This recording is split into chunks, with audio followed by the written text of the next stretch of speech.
சார்ந்த ஜெபதூப கலச வார்த்தையின் தன்மையின் பங்காளருக்கு யாவருக்கும் இயேசுவின் நாமத்தினாலே நல்வாழ்த்துக்களை தெரிவித்துக் கொள்கிறேன். நாம இந்த 4வது பாட்டு, அதாவது ஜெபம் செய்ய ஒரு சிறந்த விதி, ஒரு வழி. உங்கள் ஜெப வாழ்வில் பலன் தரவில்லை என்றால் நீங்கள் ஜெபிக்கும் வழியை மாற்றிக்கொள்ள சிந்திக்கவும் யோசிக்கவும் சொல்லி நான் சொன்னேன். கடந்த நாட்களில் இயேசு எது சரியான ஜெபம், எது தவறான ஜெபம் என்பதெல்லாம் நம்ம பார்த்தோம். 1வது பாட்டில், 2வது பாட்டில், 3வது பாட்டில். இது ஒரு 4வது பாட். என் பேர் அலெக்ஸ் சுந்தர்ராஜ். நாம் முதல்ல ஜெபம் பண்ணுவோமா? அன்பின் பரலோக பிதாவே, எப்போதும் எங்கள் ஜெபத்துக்கு பதில் கொடுத்து கொண்டே இருக்கிற ஒரு நல்ல கர்த்தருக்கு ஸ்தோத்திரம்.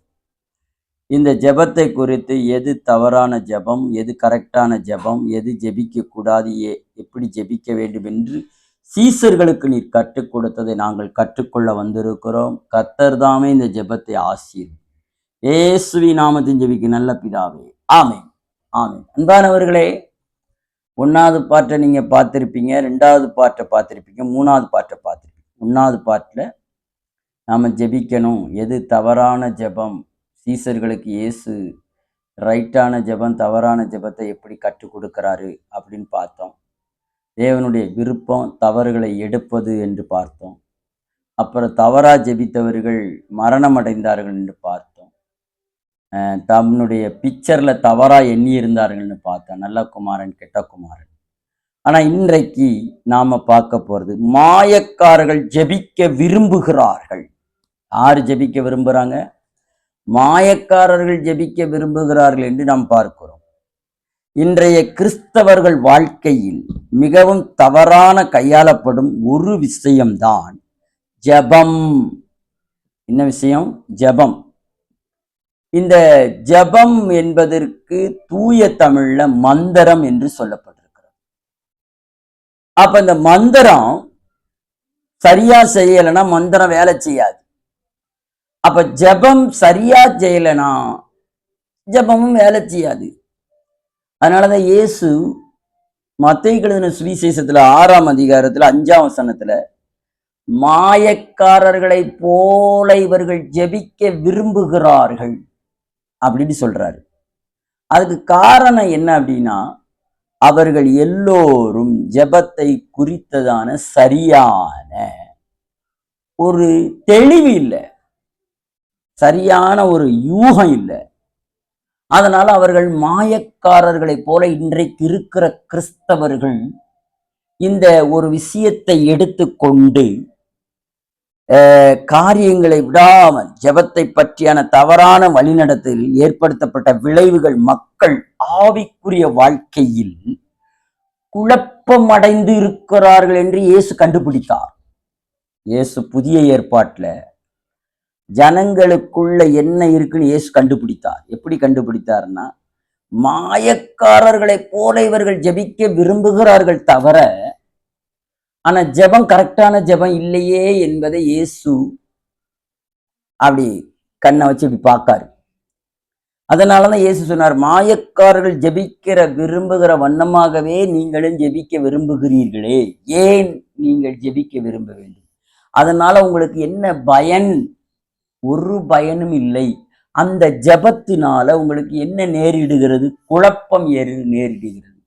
பதில் வராதனால குழப்பம். நான் நல்லா தானே ஜெபிச்சேன், நான் மணிக்கணக்கில் தானே ஜெபிச்சேன், நான் 21 நாள் உபவாசம் போட்டு ஜெபித்தேனே, நான் 40 நாள் உபவாசம் போட்டு ஜெபித்தேனே. எத்தனை நாள் ஜெபம்? 21 நாள் உபவாச ஜெபம், 40 நாள் உபவாச ஜெபம், 3 நாள் உபவாச ஜெபம். எந்த ஜெபமே எனக்கு கேட்கப்படலை. எனக்கு அருமையான ஒரு அண்ணன் சாம் கிஷோர், அவர் நல்ல ஒரு டீச்சர் பிளஸ் ப்ரீச்சர். அவர் சொன்னாரு, எங்க அப்பா ரட்சிக்கப்படுறதுக்கு நானும் எங்க அம்மாவும் என்ன பண்ணோம்னா, வாரம் 3 நாள் எப்ப பார்த்தாலும் உபவாசம் எடுத்து ஜெபிச்சுக்கிட்டே இருந்தோம். கடைசி எனக்கு எங்க அம்மாவுக்கு என்னதான் வந்துச்சு? அல்சர் தான் வந்துச்சு. அல்சர் வந்ததுக்கு நாங்க மருந்தை தேடி எங்க போனோம்னா தென்காசியை தேடி வந்தோம். அவர் பாளையங்கோட்டை திருநெல்வேலி. அங்க இருந்து தென்காசிக்கு வந்து என்ன வாங்கிட்டு போனாராம்? பாதாம் பிசின் வாங்கிட்டு போனாராம். ஏன்? அல்சர் நோயை போக்கு. ஆனா ஒரு நாள் அவர் அவங்க அம்மாவும் கண்டுபிடிச்சாங்களாம். என்ன கண்டுபிடிச்சாங்களாம்? பவுல் சிறையிலே இருந்து தப்பிக்கப்படும் சிறையிலே இருந்து சிறைச்சாலை நொறுக்கப்பட்ட பொழுது அந்த சிறைச்சாலை சூப்பரண்ட் வந்து அவர்கிட்ட கேட்டாராம், பவுல்கிட்ட, ஆண்டவமாரே, நாங்கள் ரட்சிக்கப்படுவதற்கு என்ன செய்ய வேண்டும்? நீ உன் வீட்டாரும் கர்த்தராகிய இயேசு கிறிஸ்துவை விசுவாசியுங்கள், அது போதும். அந்த மந்திரத்தை அண்ணன் சாம் கிஷோர் எடுத்தாரு, அவங்க அம்மா எடுத்தாங்க. ஏன்னா அவங்க எடுத்த உபவாசம் வேல்யூஷன் இல்லாம ஆயிட்டு.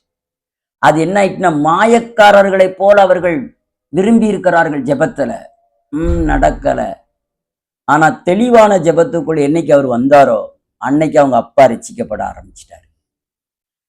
நானும் என் வீட்டாரும் ரட்சிக்கப்பட்டார் என்றால் சேவிப்போம் அப்படி சொல்ல ஆரம்பிக்க அவங்க அப்பா ரட்சிக்கப்பட்டார். இது அவருடைய செய்தியில அவர் தைரியமாக கூறினார். ஆம் பிரியமானவர்களே, இன்னைக்கு இயேசு நம்மிடத்துல எதிர்பார்க்கிறது இப்படிப்பட்ட சரியான ஜெபத்தை எதிர்பார்க்கிறார். அதனாலதான் நம்ம நிறைய நேரம் மாயக்காரர்களை போலவே ஜெபித்து ஜெபித்து ஜெபித்து கடைசி பாதான் பிசிம் எங்க கிடைக்கும் சொல்லி மாவட்டம் போய் வாங்கிட்டு வந்திருக்காங்க. அவர் இருந்ததோ திருநெல்வேலி, தென்காசியில போய் வாங்கிட்டு வந்தார். பாதான் பிசின் அங்கெல்லாம் கிடைக்காம இப்ப இல்ல, அந்த நாட்கள்ல. அப்ப பாருங்க, நல்லா தெரிஞ்சுக்கிடணும், ஜெபத்தில் சரியான ஜெபம் மற்றும் தவறான ஜெபம் நம்மை உருகுலைக்கிறது. எது சரியான ஜெபம்? அது சரி செய்கிறது. எது தவறான ஜெபம்? அது நம்ம உருகுலைக்கிறது. இயேசு இதெல்லாம் பார்த்துட்டு எப்படியாயிலும் ஜனங்களுக்கு சரியான ஜெபத்தை கற்றுக் கொடுக்க இயேசு விரும்பினார். என்ன பண்ணாரு? இயேசு விரும்பினார். அப்ப நம்ம வாழ்க்கையில இயேசு விரும்புகிறது சரியான ஜெபம். பாருங்கள், பொதுவாக விசுவாசிகள் ஜெபத்தை மாயக்காரரை சம்பவப்படுத்த பார்ப்பதில்லை.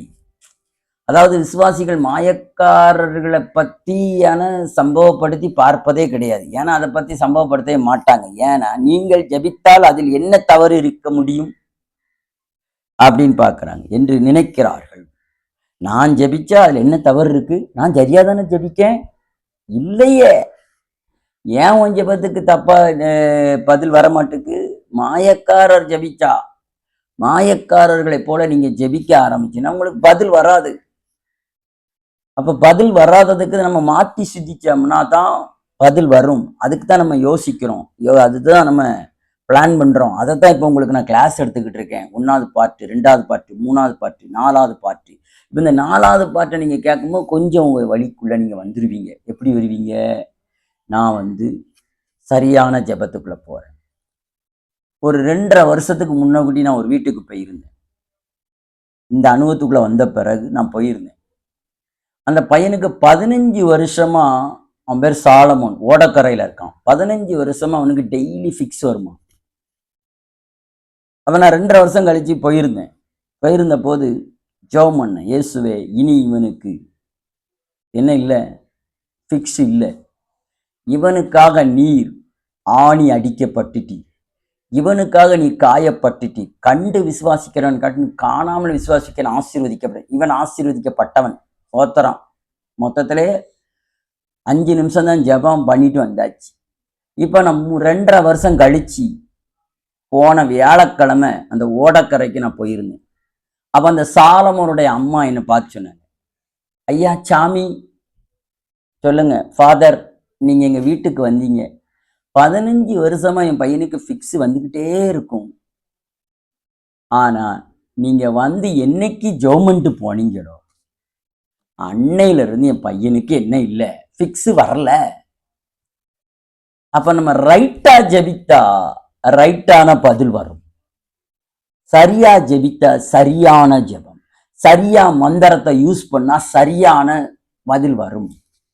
அப்ப மந்திரம் சரியா நம்ம யூஸ் பண்ணணும். மந்திரத்தை சரியா யூஸ் பண்ணாதனாலதான் மந்திரத்தை சரியா பயன்படுத்தினால தப்பா போயிருது. அதனால குழப்பம் அடைஞ்சிடும். அப்ப நான் பண்ணின மந்திரம் சரியில்லாம இருக்கும். மாயக்காரர்களைப் போல நீங்கள் மந்திரம் பண்ண வேண்டாம். மாயக்காரர்களைப் போல நீங்கள் ஜெபம் பண்ண வேண்டாம். நீங்கள் எப்படி ஜெபிக்க வேண்டும்? சரியான விதத்தில் நீங்கள் ஜெபிக்க வேண்டும். இதைத்தான் நீங்கள் ஜெபிக்க வேண்டும். ஏன்னா நிறைய இருக்கிறது. ஏனென்றால் மாயக்காரர் ஜெபிக்க நிறைய ஜெபிப்பாங்க. 1 கிடையாது, 2 கிடையாது, பல மணி நேரம் மாயக்காரர்கள் ஜெபிப்பார்கள். பார்த்தீங்களா? அண்ணன் சாம்கர் கிறிஸ்டபர் பல நாட்கள் ஜெபித்து உபவாசம் போட்டு அவருக்கு என்னதான் வந்துச்சான்? அல்சர் தான் வந்துச்சான். பாதாம் பிசின் வாங்க போனாரு. அதுக்கப்புறம் அவர் என்ன ஜெபம் பண்ண ஆரம்பிச்சாரு? சரியா ஜெபிச்சாரு. சீக்கிரத்துல ஒப்படைச்சிக்கப்பட்டாரு. அப்ப நான் அந்த அம்மா சாலமோன் வீட்டுக்கு போனேன். 5 நிமிஷம் தான் ஜெபிச்சேன். 15 வருஷமா 15 வருஷத்துலயும் எல்லா நாளும் வருமா ஃபிக்ஸு. ஆனா 15 செகண்ட்ல 5 செகண்ட்ல தேவன் பதில் கொடுத்துட்டாரு. இன்னைக்கு 2.5 வருஷமா வரவே இல்லையா. அந்த அம்மா சாட்சி சொல்லுதான், நீங்க வந்துட்டு போன நாள் 2.5 வருஷம் ஆயிட்டு, ஒரு நாள் கூட ஃபிக்ஸ் வரல. அப்ப போயிட்டு சரியான ஜெபத்திற்கு சரியான விட. பாருங்களேன், இன்னைக்கு நம்முடைய ஜெபம் எப்படி இருக்குன்னு இயேசு சொல்றாரு. எங்கள் பிதாவே என்று ஆரம்பித்து இயேசுவின் நாமத்தில் ஆமென், அதோட முடிச்சிடும். முடிக்கும் வார்த்தையில் அது ஜெபமாகி விடாது. முடிக்கிற வார்த்தையில் அது ஜெபமாகி விடாது. இன்னைக்கு நான் என்ன நினைச்சுன்னா இயேசுவின் நாமத்தில் ஜெபிக்கிறேன் ஆமென், அதுவும் ஜெபமாகி விடாது. அதுவும் உங்க மந்திரமாகி விடாது. இந்த காலத்தில் நடக்கும் அநேக அளவிலான ஜெபங்கள் என்று சொல்லப்படுவதை தேவனை வருத்தப்படுத்துது. என்ன படுத்துது? இன்னைக்கு அநேக ஜெபம் தேவனை வருத்தப்படுத்துது. வருத்தப்படுத்துகிற ஜெபம் தான் நிறைய இருக்கு. வருத்தப்படுத்துகிற ஜெபம் தேவனே வருத்தப்படுற அளவுக்கு ஆயிட்டு. தேவன் சொன்னாரு, வருத்தப்பட்டு பாரம் சுமக்கிறவரை எல்லோரும் என்னிடத்துல வாருங்க. ஆனா நம்ம அவரை போய் மாயக்காரர் ஜெபம் பண்ணி அவரை வருத்த நிலைமைக்குள்ள ஆகிட்டோம். அப்ப அவர் என்ன சொல்றாரு? கடலையை ரொம்ப போட்டான், ரொம்ப வறுக்கு கருகிட்டு வருத்தப்படுறாரு. மாயக்காருடைய ஜெபம் வருத்தப்படுற ஜெபமா இருக்கு. பாருங்கள், அது வருத்தப்படுகிற அளவுக்கு என்ன பண்றார்கள்? அவர்கள் ஜெபிக்கிறார்கள். ஜெபிக்கிறது மாத்திரமல்ல, பிசாசுக்கும் கதவை திறந்து கொடுக்காங்க. நான் சொன்னேன் பார்த்தீங்களா, அமெரிக்காவில் அந்த பையனும் அந்த பொண்ணும் பிசாசுக்கு கதவை திறந்துட்டாங்க.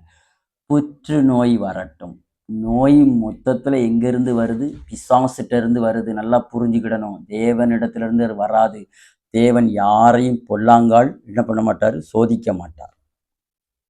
வியாதி முழுக்க முழுக்க பிசாசுட்ட இருந்து வருது.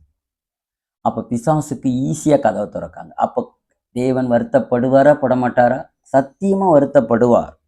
அப்ப தேவன் வருத்தப்படுற அளவுக்கு நம்முடைய ஜெபம் மாயக்காரர் ஜெபமா இருக்கு. அதனாலதான் நம்ம ஜெபத்துல சந்தோஷம் வரல, நிம்மதி வரல, அங்கே சமாதானம் வரல, அங்கே விடுதலை வரல.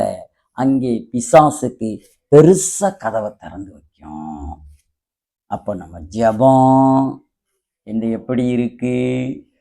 மாயக்காரர்கள் ஜெபிக்க விரும்புகிற ஜெபம் எல்லாம் வருத்தத்துக்குரிய ஜெபமாயிருக்கு. அதனாலதான் உங்க ஜெபத்துக்கு பதில் வரல. நீங்க சரியா ஜெபிக்கல.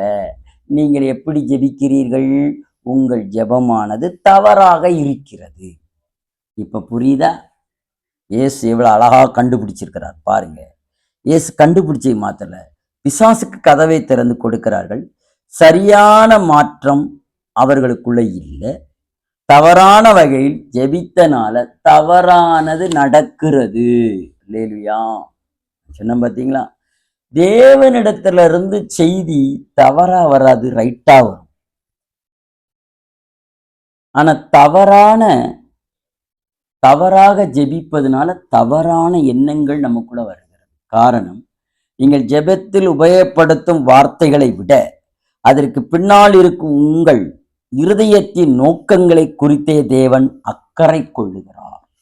நீங்க ஜெபத்துல உபயோகப்படுத்துறீங்க பார்த்தீங்களா வார்த்தை. அந்த வார்த்தையை தேவன் கண்காணிக்கிறார். ஆமென். தேவன் எப்படி கண்காணிக்கிறார்? அதற்கு பின்னால் இருக்கும் உங்கள் இருதயத்தின் நோக்கங்களை குறித்தே தேவன் அக்கறை கொள்ளுகிறார். உங்க நோக்கம் சரியான நோக்கமா இருக்கணும். உங்க பேச்சு சரியான பேச்சா இருக்கணும். அண்ணன் எப்படி ஜெபிச்சாரு? எப்படி ஜெபிச்சாரு சொன்னாரு? நான் கர்த்தராகிய இயேசு கிறிஸ்துவை விசுவாசிக்கிறேன், அப்பொழுது நானும் என் வீட்டார் ரட்சிக்கப்படுவோம். அப்ப அப்பா ரட்சிக்கப்படுவதற்கு இந்த வார்த்தை சரியான வார்த்தை. சரியான வார்த்தையை நீங்க உபயோகப்படுத்தினீங்கன்னா உங்க இருதயத்தின் நோக்கத்தை கர்த்தர் அறிவார். நீங்க தவறாக மாயக்காரர்களைப் போல சலம்ப ஆரம்பிச்சீங்கன்னா தேவன் வருத்தப்படுவார். இப்ப புரியுதா? ஜெபத்துல எவ்வளவு தப்பு பண்ணியிருக்கீங்க. ஜெபத்துல மட்டும் இல்லையா, நேரத்தை எவ்வளவு வீணாக்கி இருக்கீங்க. உங்க உடல் சரீரத்தை எவ்வளவு நீங்க வருத்திருக்கீங்க பாருங்க. தவறாக ஜெபிப்பது. இயேசு எனது ஜெபம் என்று கற்பிப்பதற்கு முன்னால் எது ஜெபம் இல்லை என்று காண்பிக்க வேண்டியதா இருந்தது.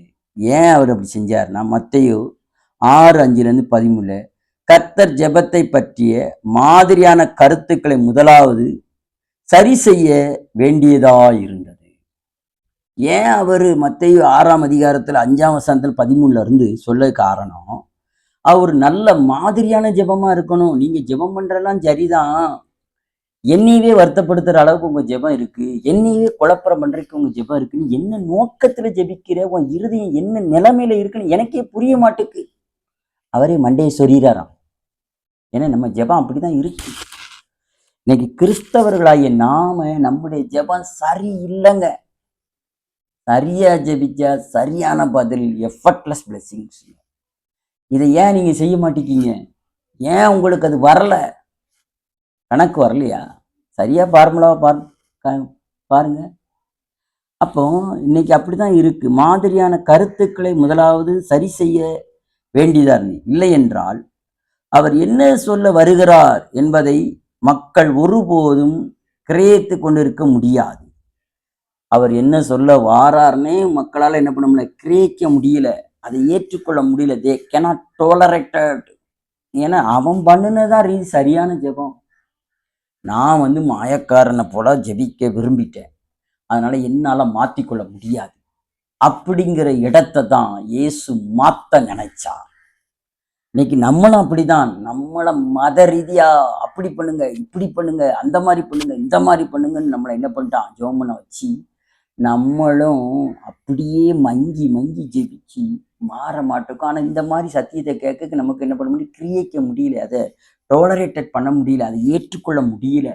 கொஞ்சம் நமக்கு எப்படி இருக்கு, கொஞ்சம் அப்படி குரங்கு இப்படி இப்படி இப்படிங்க பாருங்க, அந்த மாதிரி இருக்கு. அதான் நான் சொல்றேன் பிரியமானவர்களே, சத்தியமா இந்த ஜெபம் உங்களுக்கு மாற்றத்தை தரும்.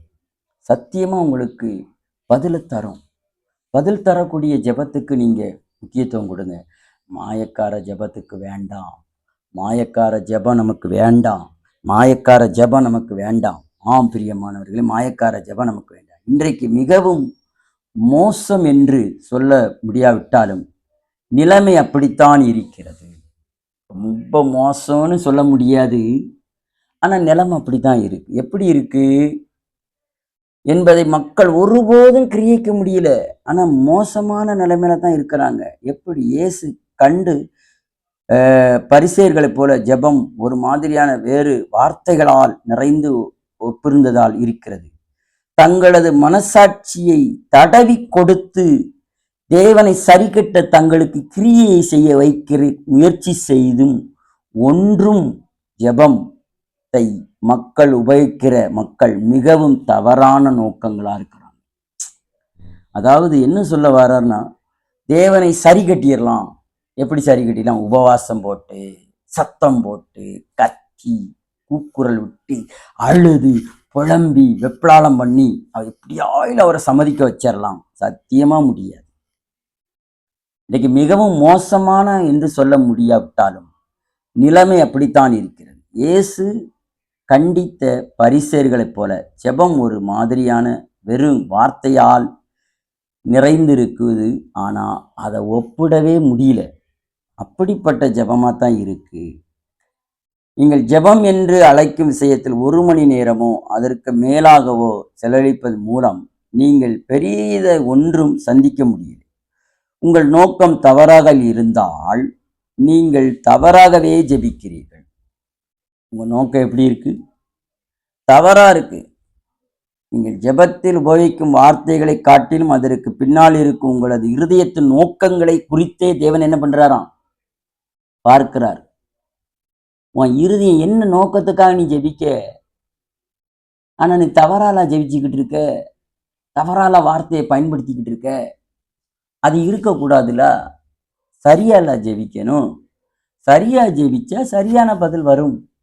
ஆனா இன்னைக்கு நம்ம எப்படி ஜெபிக்கோம் அப்படிங்கிறத இயேசு பார்க்காரு. ஓ, இவன் இவ்வளவு தப்பாலாம் ஜெபம் பண்ணுதான்ப்பா, இதுக்கு நான் எப்படிப்பா பதில் கொடுக்கறது? கொடுக்க முடியாதுப்பா. நான் கையை தான் கட்டிக்கிட்டு இருக்கணும். அவர் கையை நீ ஒரு நாள் அவுக்க முடியாது. காரணம், தப்பா ஜெபிச்சா மார்க் போட மாட்டாரு, ரைட்டா ஜெபிச்சா மட்டும்தான் மார்க்.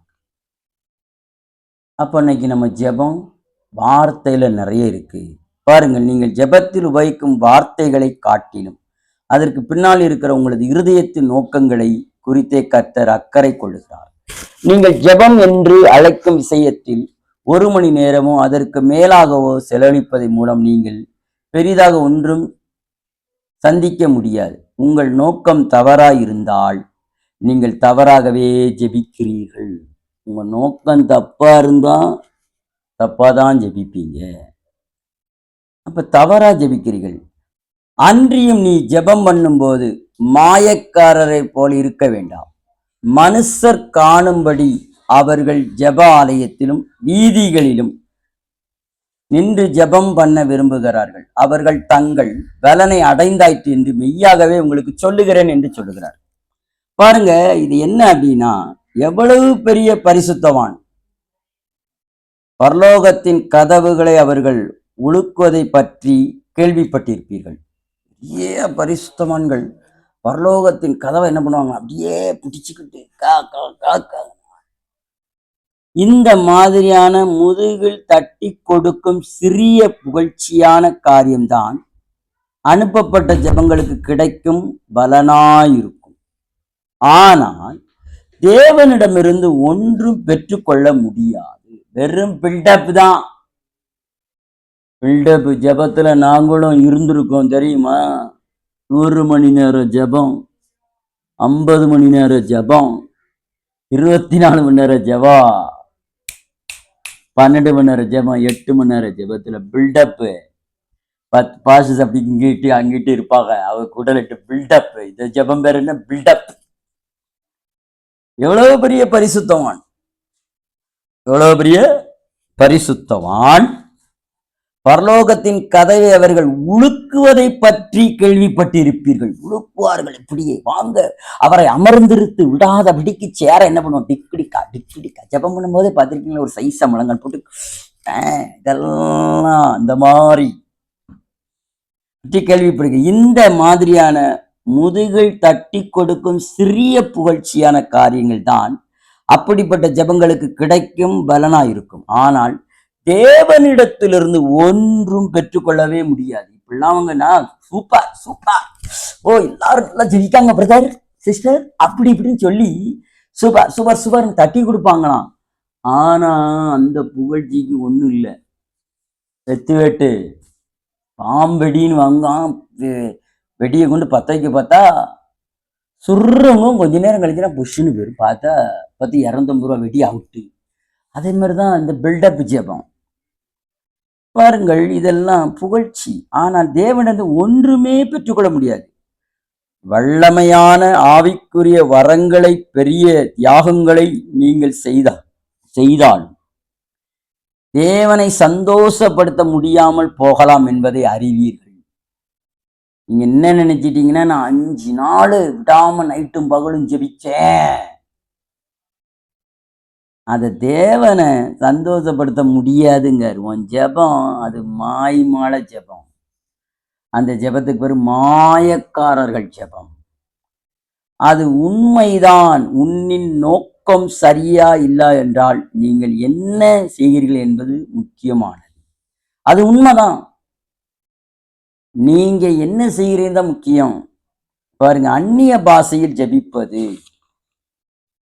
தீர்க்க தரிசனம் உரைப்பது, எல்லாவற்றிலும் விசுவாசம், ஏழைகளுக்கு உங்களுக்கு உடைகளை கொடுப்பது அல்லது உங்கள் உயிரை கொடுப்பது போன்றவைகள் தேவ அன்பில் நிறைந்து செயல்படாவிட்டால் அவைகள் உங்களுக்கு எந்த நன்மையும் உண்டாகாது.